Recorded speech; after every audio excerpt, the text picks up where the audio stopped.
Hello दोस्तों, बिहार दरोगा 2021 PT exam का रिजल्ट आज जारी किया गया है। 26 दिसंबर 2021 को पीटी परीक्षा लिया गया था और रिजल्ट जारी होने के बाद बहुत सारे ऐसे कैंडिडेट है जिसका कमेंट ये है कि मेरा 65 क्वेश्चन सही था, 70 क्वेश्चन सही था, फिर भी रिजल्ट नहीं हुआ है। तो जिस भी कैंडिडेट का रिजल्ट नहीं हुआ है अब आगे क्या करना है इसके बारे में आप लोगों को बताएंगे। और यहाँ पर सबसे बड़ा डाउट है फर्स्ट शिफ्ट और सेकेंड शिफ्ट को लेकर। फर्स्ट शिफ्ट में कितना रिजल्ट दिया गया है, सेकेंड शिफ्ट में कितना रिजल्ट दिया गया है, तो पूरी जानकारी इस वीडियो में आप लोगों को फैक्ट के साथ देंगे और आयोग को क्या करना चाहिए इसके बारे में भी आप लोगों को बताएंगे। और अगर आपका रिजल्ट नहीं हुआ है तब आपको क्या करना है, तो चलिए यहाँ पर देख लीजिए। तो यहाँ पर आप देखिएगा विज्ञापन संख्या 03/2020 परीक्षा फल। तो आज ही के डेट में रिजल्ट जारी किया गया कुछ ही देर पहले। तो इसको लेकर आप लोगों को बताएं हैं कितना क्या कट ऑफ गया है। जो हम आप लोगों को कट ऑफ बताए थे उसी अकॉर्डिंग कट ऑफ गया है। यहाँ पर बात करते हैं सबसे पहले फर्स्ट शिफ्ट में कितना रिजल्ट दिया गया, सेकेंड शिफ्ट में कितना रिजल्ट दिया गया, इसी को लेकर आप लोगों का सबसे बड़ा डाउट है। तो यहाँ पर देखिएगा पीटी एग्जाम में टोटल जो रिजल्ट दिया गया 47,900 कैंडिडेट का, और यहाँ से अब रोल नंबर शुरू है कैंडिडेट का। तो ये जो है पेज नंबर 5 में है और टोटल 130 पेज में यह रिजल्ट है फर्स्ट शिफ्ट सेकेंड शिफ्ट दोनों का। फर्स्ट शिफ्ट का जो रोल नंबर शुरू है 5 से शुरू है, 53 यहाँ पर आप देखिएगा 53, और इसके बाद 101 यहाँ से ये सेंटर कोड हो जाता है लास्ट में जो 1 है, और इसके बाद 7 ये रोल नंबर हो गया, फिर 22 26 इस तरह से यहाँ पर रिजल्ट हुआ है। फर्स्ट शिफ्ट में आपको काउंट करने के लिए यहाँ पर आपको रॉ कॉलम काउंट करना पड़ेगा। तो यहाँ पर आप इस नीचे का जो पार्ट होता है इसको कॉलम बोलते हैं। तो कॉलम की संख्या यहाँ पर पेज बाय पेज अलग अलग है और इसको रॉ बोलते हैं। तो रॉ की टोटल जो संख्या 8 है, और फर्स्ट पेज में यहाँ पर पेज नंबर 29 में कॉलम की जो टोटल संख्या 29 है। तो 29 में आप 8 से गुना कर दीजिएगा तो ये पता चल जाएगा कि इस पेज नंबर पर कितने कैंडिडेट का रिजल्ट हुआ है। तो 232 कैंडिडेट का टोटल रिजल्ट हुआ है। अब यहाँ से आप देखिएगा पेज नंबर 6 से लेकर के पेज नंबर 66 तक इसी तरह का सेम यहाँ पर पैटर्न है। और यहाँ पर क्या था कि आधा ही पेज में रोल नंबर था, इसलिए यहाँ पर इस तरह से अलग अलग काउंट किया और यहाँ पर कट ऑफ दिया हुआ है। अब यहाँ से क्या है कि टोटल यहाँ पर कॉलम की जो संख्या, कॉलम ये नीचे वाला हो गया तो टोटल 48 है, और रॉ की संख्या यहाँ पर हर पेज में 8 है। तो 48 में आप 8 से गुना कर दीजिए और इस तरह से यहाँ पर 61 टोटल पेज हो जाएगा। 61 पेज होने का रीज़न आप यहाँ पर समझ लीजिए। चलिए आप लोगों को पेज नंबर 67 पे ले चलते हैं। यहाँ पर आप आइएगा तो पेज नंबर 67 से क्या है कि यहाँ पर आधा में 5 वाला रोल नंबर है, इसके बाद यहाँ पर 63 से 62 से शुरू है। तो 6 का जो रोल नंबर शुरू है ये सेकेंड शिफ्ट का, यहाँ पर आप देखिएगा यहाँ से शुरू हो जाता है रोल नंबर, यहाँ से सेकेंड शिफ्ट का रोल नंबर शुरू है। तो यानी ये आधा पेज में है। तो एक नंबर पेज नंबर 5 से लेकर के 66 तक जो है पूरा में यहाँ पर 5 से रोल नंबर शुरू है। तो यहाँ पर जो टोटल पेज हो गया, पेज नंबर 5 में जो भी रोल नंबर था उसको काउंट कर लिया है। पेज नंबर 5 में जो टोटल यहाँ पर हो जाएगा रोल नंबर 29 × 8 हो जाएगा। 29 कॉलम की संख्या टोटल था। आप लोग वीडियो को देख लीजिए पूरे अच्छे तरीके से, फिर आपको सब कुछ क्लियर समझ में आ जाएगा। हम आप लोगों को जो भी चीज़ बताते हैं फैक्ट के साथ बताते हैं। और यहाँ पर कॉलम की जो संख्या है पेज नंबर 5 के बाद 48 है, इसके बाद रॉ 8 हो गया, और टोटल पेज यहाँ पर जो हो गया इस रोल नंबर का, पेज नंबर 5 को पहले काउंट कर चुके हैं और पेज नंबर 67 में जो भी रोल नंबर दिया है इसको बाद में काउंट कर लेंगे। तो पहले आप पेज नंबर 6 से लेकर के 66 तक पूरा काउंट कर लीजिए। तो इस तरह से आप पेज नंबर 5 को अगर आप हटा देते हैं तो 66 में से आप 5 को हटाइएगा तो बच यहाँ पर कितना जाता है, 61 बच जाता है। तो 61 से गुना कर दीजिए तो 48 में 8 और फिर 61 से गुना कीजिएगा तो 23,424 आ गया। 23,424 कैंडिडेट हो गया, और 29 × 8 यहाँ पर पेज नंबर 5 का 232 कैंडिडेट है। और पेज नंबर 67 में जो यहाँ पर रोल नंबर दिया हो इसको अलग से काउंट कर लेते हैं। तो पेज नंबर 67 में 26 यहाँ पर टोटल कॉलम की संख्या रॉ 8 है। तो 26 में 8 से गुना कीजिएगा 208 हो गया। अब आप सभी को ऐड कर दीजिए, इससे निकल कर आ जाएगा फर्स्ट शिफ्ट में कितना कैंडिडेट का रिजल्ट हुआ है। फर्स्ट शिफ्ट में 23,864 कैंडिडेट का रिजल्ट हुआ है। अब यहाँ पर आयोग की ओर से बहुत ही अच्छा पहल किया गया, दोनों शिफ्ट को बिल्कुल यहाँ पर मेंटेन किया गया है कि फर्स्ट शिफ्ट में भी सही तरीके से आधा कैंडिडेट का ठीक रिजल्ट हो और सेकेंड शिफ्ट में हो, यानी पहले के अकॉर्डिंग नहीं है। और एग्जाम जब हुआ था तो उसी समय आयोग से मांग किए थे कि बिहार पुलिस कांस्टेबल की तरह ना हो। बिहार पुलिस कांस्टेबल में इस बार जो रिजल्ट दिया गया है 6 दिसंबर को दिया गया 8415 पोस्ट का, तो उसमें क्या हो गया था, एक शिफ्ट में 800 मात्र कैंडिडेट का रिजल्ट था, तो दूसरे शिफ्ट में 22,000 कैंडिडेट का रिजल्ट था। तो उस समय आयोग से मांग किए थे कि बिहार पुलिस की तरह ऐसा ना हो और सभी शिफ्ट में बराबर कैंडिडेट का रिजल्ट हो, क्वेश्चन पेपर ये सब सेम लेवल का सेट किया जाए। तो यहाँ पर आप देखिएगा बिल्कुल आयोग की तरफ से बहुत ही अच्छा पहल करके ठीक यहाँ पर 50% कैंडिडेट का रिजल्ट दिया गया। 23,864 ये जो रिजल्ट है फर्स्ट शिफ्ट का है। तो यानी आयोग पर आप यहाँ पर कोई भी आरोप ये नहीं लगा सकते हैं कि फर्स्ट शिफ्ट में कम रिजल्ट दिया गया है या फिर सेकेंड शिफ्ट में दिया गया है। टोटल जो रिजल्ट हो गया यहाँ पर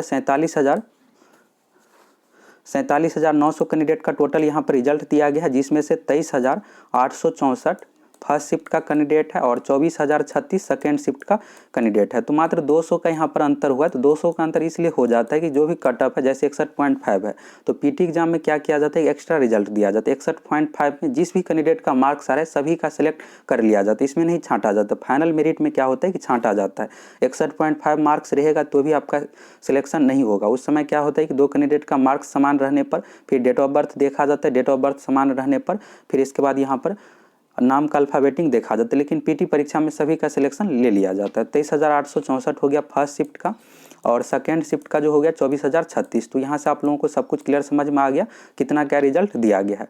47,900 रिजल्ट दिया गया और इसको आप भाग दीजिएगा तो टोटल जो 21.64 गुना रिजल्ट दिया गया है। रूल है 20 गुना का, यानी अधिक रिजल्ट दे करके बहुत ही अच्छा पहल किया गया कि जिससे कैंडिडेट का अधिक से अधिक सिलेक्शन हो जाए।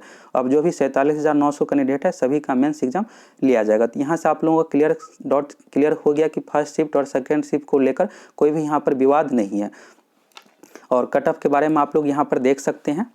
अब बात करते हैं यहाँ पर आप लोगों का सबसे बड़ा सवाल होगा कि मेरा 65 नंबर सही था या फिर 70 क्वेश्चन सही था तो मेरा रिजल्ट क्यों नहीं हुआ। तो यहाँ पर रिजल्ट का जो मेन यहाँ पर कारण है कट ऑफ के बारे में यहाँ पर देखिएगा तो 61.5 है। तो आयोग को यहाँ पर ये पहल करना चाहिए कि सभी कैंडिडेट का मार्क्स बता देना चाहिए, साथ में आंसर की भी जारी करना चाहिए। तो जब पीटी एग्जाम लिया गया था तो उसी समय मांग की थी कि आंसर की दे दिया जाए, जिससे स्टूडेंट को पता चल जाएगा।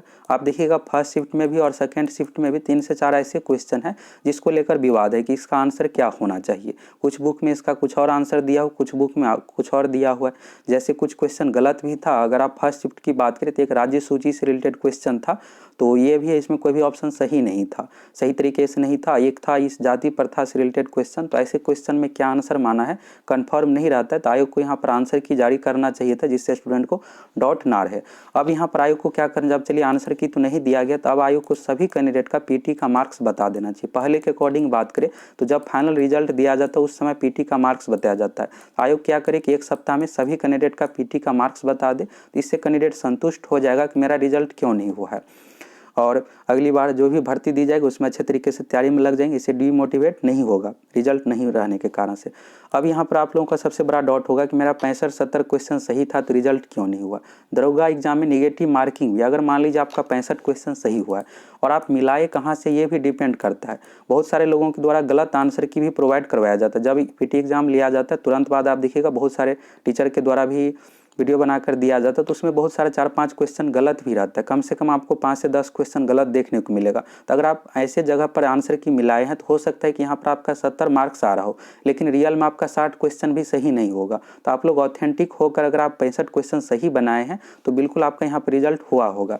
और अगर मान लीजिए 65 क्वेश्चन सही है तो निगेटिव मार्किंग भी है। निगेटिव मार्किंग 1/10, अगर आप 10 क्वेश्चन गलत करते हैं तो एक आपका सही का मार्क्स कट हो जाएगा। अगर 65 क्वेश्चन सही है तो इधर आपका कितना गलती हुआ है, 35 गलती हुआ है, तो यानी 3.5 इसमें से घट जाएगा। तो 65 में से आप 3.5 घटाइएगा तो 61.5 आ गया। यानी आप कह सकते हैं कि जिस भी कैंडिडेट का 65 क्वेश्चन बिल्कुल सही था उसी का यहाँ पर रिजल्ट हुआ है, क्योंकि कट ऑफ जो गया है 61.5 गया है। तो यहाँ से आप लोगों को क्लियर समझ में आ गया। और जैसा कि हम आप लोगों को तभी बताए थे कि मेरा भी इसमें 66 क्वेश्चन सही था, तो 66 क्वेश्चन इसमें जो मेरा सही था, तो ये जो भी 3 से 4 क्वेश्चन विवाद था इसको हटा करके सही था। अगर आपका 3 से 4 जो क्वेश्चन है जिसको लेकर विवाद है, आंसर की कंफर्म नहीं, अगर आप ऐसे क्वेश्चन को हटा करके काउंट करते, अगर आपका 65 सही था फिर नेगेटिव काटने के बाद भी आपका 61.5 आ जाएगा, तो बिल्कुल आपका रिजल्ट हुआ होगा। अब अगर फिर भी आपका रिजल्ट नहीं हुआ है तो इसके लेकर यहाँ पर आप देखिएगा तो बहुत सारे कैंडिडेट को रिजेक्ट भी किया गया है। रिजेक्ट गलत यहाँ पर फिलअप करने के कारण से आप देखिएगा फर्स्ट शिफ्ट में यहाँ पर सेकेंड शिफ्ट का है 7995 का, और फर्स्ट शिफ्ट में यहाँ से आप देख लीजिए फर्स्ट शिफ्ट में टोटल 8612 कैंडिडेट का है। तो हम आप लोगों को एग्जाम से पहले भी बताए थे कि आपको इतना भी जल्दी में नहीं रहना है कि आंसर शीट पर सिग्नेचर करना भूल जाना है, OMR शीट पर सिग्नेचर करना भूल जाना है। यहाँ पर आप देखिएगा गलत रोल नंबर फिलअप करने के कारण से यहाँ पर दिया हुआ है फिलिंग रोल नंबर गलत, तो 4328 कैंडिडेट ऐसे जो गलत रोल नंबर फिलअप कर दे। दरोगा एग्जाम में बिल्कुल छांट दिया जाता है। सोशल मीडिया पर आंसर की अपलोड करने के कारण से 5 कैंडिडेट को यहाँ पर रिजेक्ट कर दिया गया है। तो अगर आप आंसर की ले आते हैं तो 10 कैंडिडेट को यहाँ पर क्वेश्चन पेपर लाने के कारण से रिजेक्ट कर दिया गया है।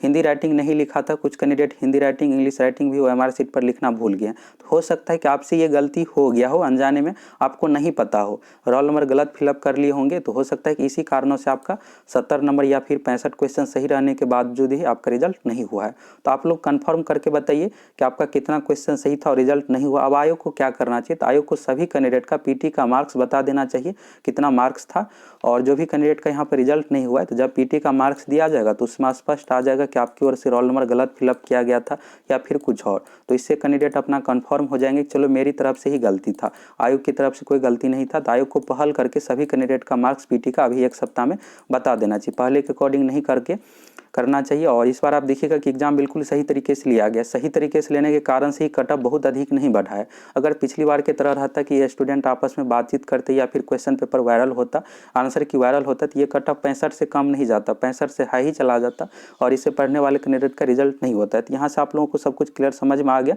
और कट ऑफ भी आप ये नहीं कह सकते कि बहुत ज़्यादा बढ़ा है, और आपका रिजल्ट नहीं होने का क्या कारण है ये भी आपको समझ में आ गया होगा। फर्स्ट शिफ्ट में कितना गुना रिजल्ट दिया गया, सेकेंड शिफ्ट में कितना रिजल्ट दिया गया, ये सब भी समझ में आ गया। टोटल रिजल्ट की बात करें तो 21.64 गुना रिजल्ट दिया गया। रूल है 20 गुना का, तो 20 गुना से अधिक करके यहाँ पर 21.64 दिया गया है। बाकी आपकी जो भी समस्या है आयोग से मांग कीजिए, और यहाँ पर आप लोग भी मांग कीजिए कि पीटी का सभी कैंडिडेट का मार्क्स दे दिया जाए, आंसर की भी जारी हो। अब इस बार पीटी एग्जाम में नहीं दिया गया है तो चलिए कोई बात नहीं, यहाँ पर मेंस एग्जाम में जरूर आंसर की जारी हो और सभी कैंडिडेट का क्वेश्चन पेपर दे दिया जाए। अगर आप लोग मांग कीजिएगा तभी परीक्षा प्रक्रिया में सुधार होता है, नहीं तो जिस अकॉर्डिंग पिछला पैटर्न है उसी अकॉर्डिंग चलता आ रहता है। और यहाँ पर आंसर की दे दिया जाए, क्वेश्चन पेपर दे दिया जाए, तो स्टूडेंट को कोई भी डाउट ही नहीं रहेगा कि मेरा रिजल्ट क्यों नहीं हुआ है।